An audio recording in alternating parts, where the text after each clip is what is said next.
Justin Welsh, my man, so good to have you on the Human to Human podcast. How are you today? I'm doing well. It's good to be here, Karan. Thanks for having me on, man. Appreciate it. Absolutely, dude. There's so much I want to talk to you about, specifically on LinkedIn, on building your courses. You've got a second one that just came out.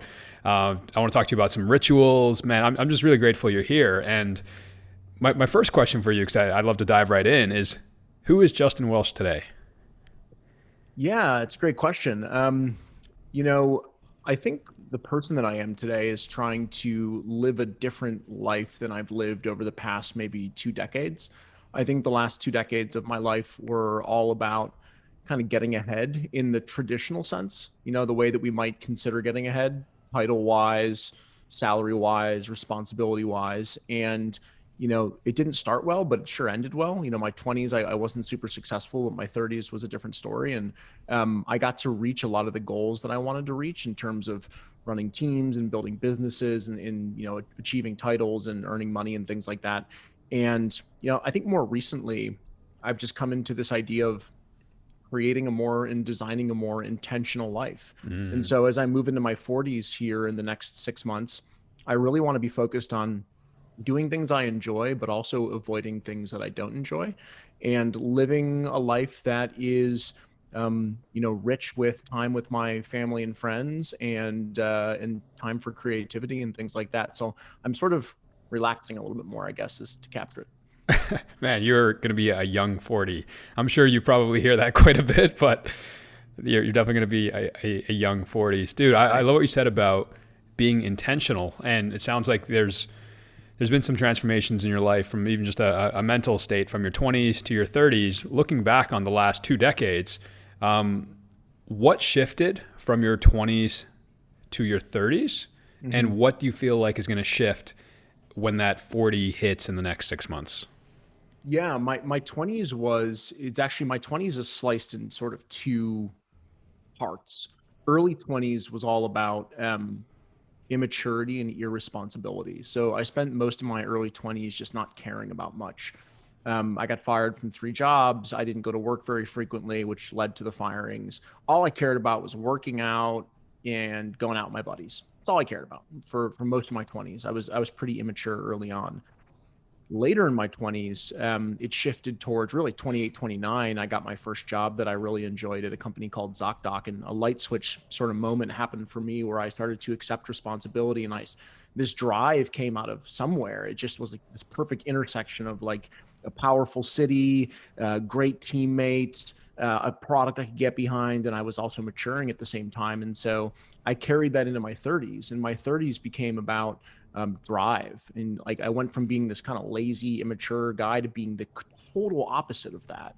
And so 30s was like climb, climb, climb, grow, grow, grow, build, build, build. And like I did that at SaaS companies. I did that at ZocDoc and then at Patient Pop, where I was an executive. And I think as I progressed later into my 30s, what started to happen was I started to push aside some of the physical and mental sort of, taking care of myself, right? In lieu of working at that business, trying to make it better. And so I suffered for that a lot, I think, in the last maybe 5 years. And so my 40s, as I move into that, is a time for, health, wellness, relaxation, creativity. And so I think that's how it's going to change, but we will see. And is health something that received intention in your life, or was it such a build work type of mindset that you were in, that health was one of those things where you were like, you know what, I'm young, I'm good, I'll take care of this later? Because it sounds like you're focusing on your health quite a bit as well right Mhm. now. Yeah, I'm still not doing a good enough job, but I hope to change that in the future. But when I was in my 20s, I was invincible. I worked out twice a day. I was in great shape, and like I just thought I was invincible. In 30s, as I took on more responsibility, a lot of the same things that happened to a lot of people happened to me, where I stopped taking care of myself in the way that I had previously. I had gained some weight. I was drinking alcohol too much, and a lot of those things led to just being not happy. And that all culminated in, it was, I think, late 2018. I had a really massive panic attack in LA. And EMS had to come, 911 was called. Like, I thought I was dying to be like, I didn't really know what was happening. Right. I thought I was having a heart attack, but it was just an anxiety attack. And I think that was sort of a light switch moment for me, where I recognized that I was no longer invincible. I mean, I never was to begin with, but like that feeling sort of dissipated very quickly. And so now I'm trying to focus on it more. I still tend to, when choosing work and health, I tend to prioritize work. And so that's something that I'm actively working on. What was going through your head when you had that panic attack? Because it sounds like it was probably came out of nowhere and it just kind of hit you. Yeah, panic, which is why I guess why they call it one. But I just didn't really know what was happening. I was hallucinating and yeah, it was a nightmare. It was probably the worst day of my life. But it was just, I think, even though I didn't have much clarity during it, I think one thing that was really clear was, boy, I don't want this to happen again. And if I could live through this, what changes might I make? And so, as I mentioned, it was a terrible thing that happened, but in retrospect, like, I think it definitely started to steer me in a better direction. Well, man, I'm glad everything worked out, and it Yeah. sounds like you've got some personal measures in place to make sure that doesn't happen again. Yeah, trying. So, Justin, you came on my radar about, I would say, anywhere from 6 to 12 months ago. And I would say 6 to 12 months ago, I was one of those people on LinkedIn where I had a LinkedIn account and I had it for work primarily. And in my previous 2 9 to 5 roles, I was in sales for tech companies and I was leveraging LinkedIn for prospecting. But this idea of like building a personal brand, I was like, oh, LinkedIn is not for that. LinkedIn is for prospecting. And then when I left my 9 to 5 about a year and a half ago and really started giving LinkedIn some attention, you were one of the clear leaders in terms of the platform. But what I really mean by that is like you were building this community. You were building this audience of people that were just super engaging. They were leaving thoughtful comments, not just "Great job, Justin." And I know you're big on that, which led you, I'm sure, to create the LinkedIn Playbook, which I'd love to talk about in a moment as well. But you have this intense passion as an outsider. You have this intense passion for helping others, and I'd love to ask where that drive came from. Yeah, I think it probably came from my family. If I really thought it through, my mother was the caretaker of both her mother and her father, amongst other people. My mom is just really natural when it comes to focusing on others before she focuses on herself. And I would say my father is similar in many ways. So I think that was maybe born into me. But it's also like the way that I think about it is, what other option is there, right? Like, I think that if it's clear that you're just in it for yourself, like, that can work. Do I know guys and gals that are in it for themselves and like behind closed doors don't really care about helping others? I do, right? I think those people get exposed after time, after a certain amount of time. So I happen to think that not only is it naturally something that was instilled in me by my parents, but I think it's a better way. I think it's a better way to run a business ultimately, because I think that as long as you continue to help other people, the idea that you will somehow, quote unquote, be exposed starts to go away. Yeah, dude, that's powerful. And it seems like every platform I've seen you on, and now Twitter, obviously you're spending a bit more time on Twitter these days as well. It's the same Justin. It's the same Justin. Oh, sorry, my dog is going a little bit crazy. No worries. But dude, question for you. Are you a fan, or do you have any set rituals that you have in place, a set of habits or routines that set you up for not just writing content, but putting you in this state of flow? For me, it's, something about brewing coffee for me gets me in this zone of just, I can do anything. And I also have these pair of Superman socks that I put them on. I used to put them on for big interviews or for big podcast interviews. I actually have them on today. And for me, it's the small things like a coffee or Superman socks that just put me in this different mindset. And I'm wondering if there's anything you've discovered that's worked really well for you. Yeah, I mean, I'm quite just ritualistic by nature. I think coming from being an executive at a company where I was running a huge team and balancing a lot of different responsibilities made me have to be relatively organized. And so I have a few rituals. I think the first one is each morning, I spend about an hour engaging with my audience from 7:15 East Central Time to 8:15 Central Time each morning. And then at 8:30, my wife and I go for a 6-mile walk from 8:30 till about 10 o'clock. So it's about an hour and a half. And then I break my work. I try, it doesn't always work, but I break my work into chunks where I essentially do sprints. And so I'll do like a 60-minute sprint, 30-minute break, 60-minute sprint, 30-minute break, 60-minute sprint. And I end up working about 3 hours, which to some people might be like, oh, that's not a lot of work, but that's the average amount of work the average American does in a regular workday. In a regular 8-hour workday is really 3 hours. So I just choose to sprint through mine. Now, client obligations and things like that can obviously get in the way. And then from a ritualistic standpoint for creating content, I like to create when I'm feeling creative. And so I mostly feel creative early in the morning over a cup of coffee on the weekends when nothing else is on my mind. So I'll sit down at, 7 in the morning over a cup of coffee and I'll just start writing. And that's when I like to write. And sometimes it works really well and other days it doesn't. So I have to find a different time, but my calendar's color coded. Everything is, the same every week. And that's just the way I live my life. Would you say you're type A? Yeah, I would say I'm type A. I'm very obsessive compulsive. So that, like for instance, if this interview were to go 15 minutes longer than we thought it would, I would adjust my calendar in post to reflect that had happened as almost a historical record of the actual time it took, because that's just, I don't know, it's just what feels comfortable to me. Interesting. I thought you were just going to say, I was just going to let this go for an extra 15. I didn't know you'd go back into the meeting and adjust it also by 15. Oh yeah. In post, I would do that. At the end of the interview, I would definitely do that. Yeah. Dude, that's powerful. So listen, Justin, I was in I would consider myself an active student in the LinkedIn Playbook. I don't think you ever graduate. I think it's a process, right? And you've been writing for a long time, but sorry, I'm going to try to keep my dog a little bit quiet. No worries. But I started your LinkedIn Playbook about 60 days ago.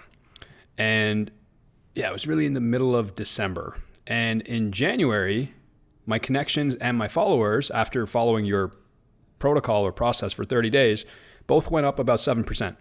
Nice. And I thought that was amazing. And some people would look at 7% and they would say, what? Only 7%? Like, dude, this should be 40% or 50%. I'm like, what are you talking about? 7% is huge. It's insane. And then I followed the same process heading into January. And I just looked at my stats this morning and I'm up another 7% from January. So really I'm up, so to speak, 15% in the last 60 days from a connection standpoint, from a follower standpoint. Views have gone up tremendously as well. And I know you're a big fan of the long game. And have there been moments in the last 60 days where I've wanted to give up? Absolutely. A post doesn't do well, or I've run out of content ideas. And I love your concept about the long game. And because you've been writing for so long and you've gone from 3,600 views to 1.25 million on some views and then 33 million overall views on your content, what tips or strategies would you implore on people when they want to give up and they're not seeing that initial success? Yeah, I would say, it's funny. My wife actually used this example the other day, which I thought was interesting. And her content is amazing too. She recently came on my radar. I'm on her email news list. I'm in like the Welsh family as like a Canadian over here. Yeah. We're having fun with it. And she was, there are days when I get bummed out where like, so yesterday, Monday, I shared what I thought was a really well-written long form article that I thought would add a lot of value. And I shared one the previous Monday as well. And when I shared one the previous Monday, a lot of people read it, a lot of people shared it, a lot of people enjoyed it.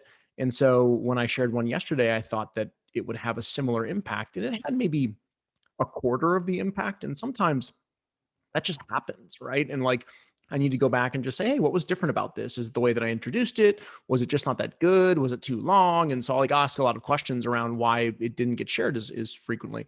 And so I'm a human being. So when that happens, I get bummed, right? Like I get bummed about that happening. And, my wife, who spends a lot of time talking about the stock market and investing and wealth management and things like that, she looked at me and she showed me a picture of the stock market, which was funny. It was actually the one you might have seen go out in her newsletter today. And she said, this is you. Like this is the market going up over time, and this is you. This is one dip, and now you're complaining, right? Even though you've been growing like crazy for the last 2 years, you're only seeing this one dip in this static moment of time. And so I would encourage people to think about themselves like the market, right? If you continue to put work in, you're going to go up, essentially, for lack of a better term, over time, but there will be peaks and valleys in that journey. But I've never watched anyone create regularly for a year, 2 years, 3 years, and just never get traction. It just generally pays off when you invest in yourself. Yeah, and it's so cool for me to hear that, because in your new course, you talk about how 99% of people that you admire or thought leaders are still figuring it out. And they're still testing, and you're still testing, and you're so open about your process, and you're so open about, even when you've got those peaks and valleys, you're human. You also get bummed out if a post doesn't do as well as the last post. So I think that the concept of like the 99% is so important. I talk about it because I think it's real and okay to talk about. I think that most people, if you ask them, who are whatever word you want to use, thought leader, I hate the word influencer, I don't like those terms, but pick any one of them. Most of those folks will tell you, if you interview them, that they don't care when that happens, because it makes them feel weak or appear weak, or it, reduces their strength in the marketplace. And like, I don't know, we're all human. I think we all are impacted by dopamine. And I think when dopamine doesn't go the way that you think it's going to go, or your writing doesn't go the way you think it's going to go, all of us take that inside and feel bummed about it. And I don't know, I just don't want to lie and tell people that, yeah, it doesn't impact me at all. Because then I'm setting someone else up to say, well, it does impact me, so maybe I'm failing, or maybe I'm not wired right. And I just, I don't want to put people in a position to feel that way. I mean, you become so much more relatable when you're not just hitting home runs. You also talk about just getting on base every day, and how important that is. And I'm a huge fan of that concept as well. Is as much as fun as it is to hit a home run or a triple or a double or a single, a strikeout is just as much part of the process as any of that. Yeah, and you can learn from that, right? Like, I mean, the secret, I guess, Karan, is that Karan, excuse me, is that if I wanted to write a post every morning that was going to get viewed by 1 million people, I think I know how to do it most of the time. But most of that stuff doesn't matter, right? Like, I'd much rather be extraordinarily relatable to my niche audience than share a picture of a crying FedEx guy who delivered Christmas presents on Christmas Day. And I know everyone's going to get real emotional about it, and I might get 15 million views on it, but it's not related to my business, so I don't care. And so I don't want to get fooled by those things. And so I try and keep it focused.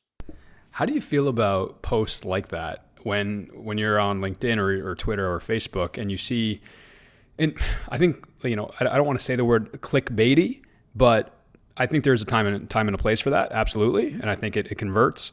But when you see somebody who's consistently just, posting that emotional FedEx guy, and then the next post is, this is a weird example, a group of children being saved from a mountain rescue, and they're always just playing the same story. How do you interpret posts like that?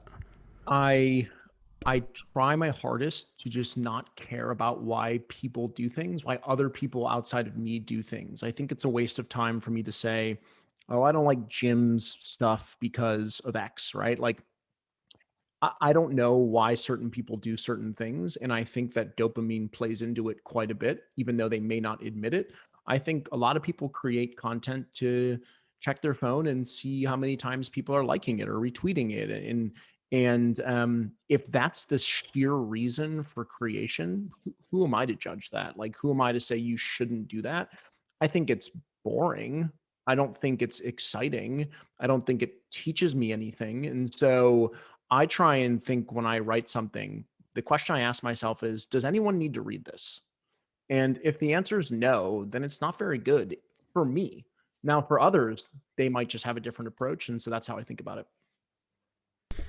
Yeah, well said, man. You don't need to expend energy on the uncontrollables. And I would say, I'm 31 now, and I would say there was a time in my 20s where those vanity metrics meant more than they do today. And I think that was just a part of the process that I'm on. And it was a part of my journey that I needed to experience, to sometimes succeed, to sometimes strike out, to sometimes, and now just evolve to your point of, does this post add relevance to me and my audience? Is it coming out of a place of abundance and gratitude and service, or is it coming out of a place of scarcity and lack?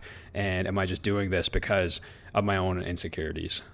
Yeah. Yeah. I think like I love to I try and only add value. Like today I wrote something cheeky just to be funny, but like I try Shout my out to the hardest. haters. Yeah, I try and add value as much as possible. Step-by-step instructions, how to do something, lessons that I've learned. That's kind of my mantra.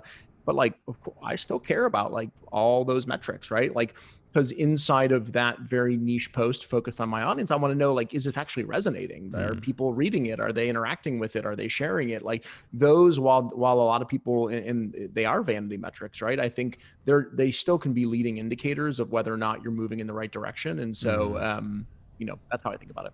Cool. Yeah, I love that. Justin, in your new course, you have this concept, which I love, of knowledge blindness, and imposter syndrome is kind of tied into that as well. It ties into that whole 99% concept. I'd love for you to elaborate on the knowledge blindness and where you feel it keeps people stuck. And I also love the reference to Catch Me If You Can. If you could just retell that portion as well, I think it'd be really valuable. Yeah, I think it's interesting, right? Because I'll give you an example of where I started to discover knowledge blindness in my own life. And knowledge blindness to me is not recognizing that you have valuable knowledge, because that knowledge is so ingrained in you that you think, well, everyone has to know this, right? So I'll give you an example of when I came across that. I left my executive role at Patient Pop in August of 2019. And when I launched my new consulting and advising website, I got some inbound leads. And one of the inbound leads I got was from a CEO who I respected, from a company that I respected as well. And I thought to myself, oh my gosh, what the heck am I going to teach this guy? Right? Like, what am I going to teach a CEO of a well-respected company? I'm just a former, SVP of sales. And I felt so stupid, right, to start. And so I over prepared, and like I prepared, I guess you can't over prepare, but I prepared for hours to like have this conversation. I jump on the phone with the guy and I'm like, cool, here's the first thing that I would do. And I start like go to market strategy. I'm breaking down some funnels, and he pauses. I'm like, I'm going through MQLs, marketing qualified leads, SQLs, sales qualified leads, SALs, sales accepted leads. And he pauses and he's like, what's an MQL? And I was like, oh, whoa. I was like, wait a minute. I don't think this guy knows even the basics of what I'm about to get into. And I was like, wow, I just assumed that everyone knew this stuff. And so I see people come to me all the time and say, what do I talk about if I'm not an expert at anything? And I think I share this in the course, but I just think that's a flawed question. You may not be a quote unquote expert, but like you are ahead. Everyone is ahead of someone else somewhere in some way, shape, or form, whether that's career, whether that's skills, whether that's hobbies. Just look behind you, and any knowledge that you've accumulated on your journey is valuable to someone who is behind you. And the suggestion, or the example I used, was Catch Me If You Can. Frank Abagnale, he taught sociology as an imposter professor at, I think, Brigham Young. And when the FBI caught him and said, how did you teach this class? You know nothing about advanced sociology. He said, I read a chapter ahead of the students. And to me, that's sort of how you should think about sharing, if that makes sense. Absolutely genius, man. I love that concept of you're just one step ahead of who you were. And I know, like, I'm not who I was 5 years ago, let alone who I was 3 years ago. But I know I can help people that were in my situation 3 and 5 years ago. And I know in the Playbook course, you have, define your niche is very early on in that course. And you talk about people that are following the path. I forget the exact terminology, but the people that are slightly behind where you've been, and now they're looking up to you as that leader. And I think we all have a wealth of knowledge that is second nature to us, and we know it like the back of our hand, but it's not so obvious to others. Right. I think we all tend to look above and ahead. And so a quick example, when I left Patient Pop, I had grown the business from its first dollar in revenue to a little over 50 million in recurring revenue. I did that in 4.5 years. It's pretty big growth, especially for SMB SaaS. And I have two options when I leave, right? I can either say there are thousands, if not hundreds of thousands of companies trying to figure out how to go from 0 to 50 million, and I can offer value to those customers. Or I could have looked ahead and said, you know what? Mark Roberge took HubSpot from 0 to 100 million. What the hell am I going to teach anyone? Now, I didn't do that because I recognized that instead of comparing myself to someone who went bigger, right, and subjectively better, I just decided to say, no, there's lots of other people who could use my help that are at 2 million. So that's just how I encourage people to think about anything on the spectrum. I love that reference. I've got a different question. Sure. And this just came to me, and I think this is the power of just real life conversations, is that nothing needs to be scripted. What are some of the KPIs from a life standpoint that fuel you, number one? So like life KPIs. And also the second part of that question is, in your network, in your circle of influence, what KPIs do you think people put too much emphasis on that now an almost 40 Justin would look back and say, dude, that's not it. Trust me. Yeah, I hesitate to tell people what I think it is or should be, but I'll tell you what it is for me. And so for me, it is a balance between. So let me add some context to what I'm about to say. There's a common saying that money is the root of all evil. I think that money is the root of all evil when you're an evil person. And so I focus on a combination of earnings and savings and investing. That is a KPI for me. And people might say, well, that's really money focused. Really, it's freedom focused. So what I'm trying to do is get to a position in my life where if I don't earn another dime for the rest of my life, I can live comfortably. And to me, that's all about freedom. And I'm very focused on being able to do what I want with whom I want, whenever I want. That's my ultimate life goal. And so my KPIs is net worth, investments, expenses, spending. All of those things are KPIs that I measure because it tells me when I can be in a position to live a completely free life. So that is something that I measure, almost daily because I get obsessed with reaching that level of freedom. I think outside of that, some more qualitative things that I think about are, I don't really know how to put this into a formula, but like, what's the return on my time, not from a monetary standpoint, but from an enjoyment standpoint? Like at the end of every day, if I look over, the 8 or 10 hours that I ultimately spend doing things, not how much did I get done, but like of that time, what percentage of that time did I truly enjoy? I think what I see people focused on, and I don't tell people what to focus on or how to live their lives, but they get really focused on earnings. They get really focused on earnings without the context of spending, saving, and investing. And so they're in a pissing contest is basically what they're in. I don't care about out earning people. I care about living a wealthy life, not a rich life. And so I often see my buddies working as hard as they can to make as much money as they can. And when I ask them, how are you doing? The answer is usually like, not well. And so I'm just not willing to make those trade-offs anymore, if that makes sense. Makes total sense, man. Tells people a lot about your priorities, but more so about your values. And I think, on anyone's deathbed, I don't know if they're going to say, I wish I had worked harder. I'm a big fan of the top 5 regrets of the dying. And it's a study, and I'm sure you've heard of it, but I think one of them, I believe, is I wish I had lived a life true to myself and not to not one that others expected of me. And I think that's something that I'm hearing that you definitely embody. Yeah, definitely. I mean, we all get caught up in living for other people. It's just human nature. We get sucked into trying to be popular or more interesting than we really are in real life. And does that happen to me? Of course. Like, I definitely feel myself getting tugged in different directions that I don't feel are true to myself. I think you just have to do an audit like anything else, once a week, once a month, once a quarter, whatever is the right cadence for you, but do an audit and say, is my ship aimed at the right target here? Like, am I moving in the right direction? And the answer is no, just, start to reshift. I received a question from Francois earlier because I was talking to Francois and he was on the podcast, I think 2 weeks ago. Cool. And his question was, he was like, ask Justin this. So obviously you've been focusing on LinkedIn for quite a time. And now I've seen you much more active on Twitter than ever Mhm. before as well. I'd love to ask you, what's your strategy for LinkedIn in 2021? Mhm. And what's your strategy for Twitter? And is there anything else that's in the mix? Yeah, I think for me, I guess when I think about strategy, what I try and think about is like what can help me improve my skills, because I think that when you improve your skills, outcomes are only natural. And so I'll give you an example. I think, and I'll say this while running the risk of sounding slightly arrogant, although I don't mean to. I think at this point in time that I have LinkedIn kind of figured out. Like I know how to get a lot of engagement. I have a really big following, and that's great. I don't have that on Twitter, and it requires a different skill set.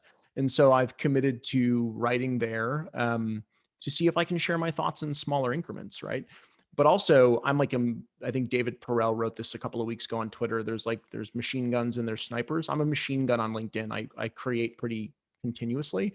I try and be a sniper on Twitter. I only try and share things once, twice, or three times a week when I think they add a tremendous amount of value. But at the same time, I'm also experimenting with writing long form. I don't do a lot of long form writing. And so this year I've committed to writing weekly long form pieces of content that I think are really valuable on a blog, on a Twitter thread, whatever. And so to me, like learning how to write in compelling things on Twitter and learning how to write compelling long form content is less of a strategy and more of a skill that I'm building. And like I said, if I can build those skills well, I assume the outcomes will come because that's what I've proven to myself in previous endeavors. And so that's sort of how I think about, approaching 2021 strategically. Love that concept of focusing on the skill and the craft more so than maybe the expected outcome. I think that sets you up for some pretty amazing success. Yeah, I used to call it like building your audience back in the day. And then I started to realize that like you don't really build an audience, you build skills, and the audience is an outcome of those skills improving over time. And so build skills, and hopefully the outcome will be that, people become interested in what you have to say. Love it.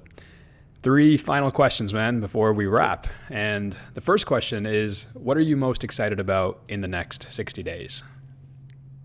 Next 60 days. I think it's been really interesting to watch my wife begin to share her knowledge online, and she's got a ton of knowledge. She has a really cool startup career, just like mine, and she does a lot of work in our family, and so I'm really excited to see where that goes, and I'm excited to see how the two of us continue to collaborate and work together deeper into the future. So I'd say that that's the thing I'm most excited about. There's this really good course on LinkedIn that she might like. It's do you see both of you collaborating at some point? Because I see her like really stepping into her power now, and like her posts are epic and they're so hilarious. Do you see some sort of business collaboration coming out of this as well? I think so. Yeah, I will be very candid and say that when she started, we did not have that outcome in mind. But as she's gone in even 3 or 4 weeks, there's actually quite a bit of overlap in what we believe. I mean, that's why we're married, right? We're driving towards the same things. But like, I think part of how I think about life and part of how she thinks about life could actually, at some point, intersect and be of value to a broader audience. Cool, man. I'll sign me up for that course too. My next question is, I know you're big into books and you've done a lot of studying on yourself, not just from copywriting to marketing to sales to character development and so forth. If you had to pick, one, two, or three key catalyst books that have shaped you that you think others would benefit from, whether they're entrepreneurs, whether they're just starting their first side hustle, what would you say are a couple recommendations that you think are no-brainers for someone to just Yeah, devour?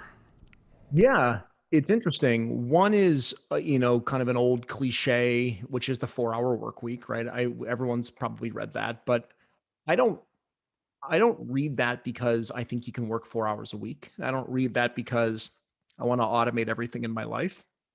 I really enjoy that book because anytime that I revisit it, as old as it is, it always makes me think differently. It always reminds me how to think about approaching, automation, delegation, my life, what's meaningful. what you can achieve through simple exercises. So I love that book. Another book that I really truly enjoy is Atomic Habits by James Clear. I think that's just I think I read it in 2019. It's probably still a book that I think about really frequently, probably at least once a week, because I think that, again, kind of like the audience is an outcome of skill improvement. I think your life is an outcome of really the aggregation of many habits. And so when you create meaningful habits across your days, hours, weeks, months, everything like that, they aggregate, right? And in aggregate, they are extraordinarily powerful. And so his book is really compound interest applied to habit formation. And because I'm a huge believer in compound interest in everything in life, that book just resonates with me. Yeah, very, very powerful book. And just, using me as a case study, and I'm sure you got a ton of case studies in your Playbook course, and I'm sure you're going to have a ton more from your new course as well. But just 60 days of just trusting the process and showing up even on the days where you want to pack it in, 7% growth. I'm excited to see what happens in February and March going onwards. I'm seeing this compound investment just going from 2 comments to 4 comments to 15 comments and so forth. And it's so cool to see, because when you're in it, you don't realize it. But when you look at where you've come and how far you've come, then it just kind of blows your mind as to what's possible. Yeah. And I think the thing that you'll eventually do 6 months from now or 12 months from now that you might not have even thought of yet is you won't look back and you won't look at the compound interest as applied to audience growth or engagement. What you'll actually do is you'll look at your first few posts and you'll say, oh my God, I'm a better writer. And like, that's actually really cool to do. Like, I went back and looked at some of my earlier stuff and like, I'm embarrassed by it. And I think that's good. If you're not looking 2 years into the past and being utterly embarrassed by things that you wrote and what you tried to do, then you're probably not growing. And so wait until that happens. That'll be really cool when you look backwards like that. Epic, man. I love that. And my final question is this. Tomorrow morning, everyone wakes up. Every city, every country, every continent wakes up tomorrow morning. And they're looking at this billboard. And for whatever reason, tomorrow's billboard, Justin gets to control the message. And everyone sees the exact same message when they wake up in the morning. What message would you share on that billboard? I would say nobody is coming to save you, so invest in yourself. Powerful stuff, man. Dude, where is the best place for people to find you? This has been such an incredible conversation. Yeah, people can find me at my personal website, which is just justinwelsh.me. It's WELSH is my last name, .me. They can find me at Twitter, Justin Sass, Justin SAAS, or they can find me at LinkedIn, Justin Welsh. Awesome, my friend. Dude, thank you so much for putting this on your calendar, and feel free to extend it in your meeting invite afterwards as well, so that it makes both of us happy. And just really appreciate you coming into my life and having a compound impact, not just on me, but the people that I'm impacting from my work. So I just want to thank you for putting yourself out there and creating courses and just being a leader for others to aspire to be. So I just want to give you some immense gratitude there, because you have helped shape my personal journey as well as my career journey just in the short amount of time that I've met you. Karan, appreciate that, man. Thank you as always for your support. It means more to me than you probably realize. So thanks for having me on. I hope people got some value out of this, and I'm sure I'll see you online.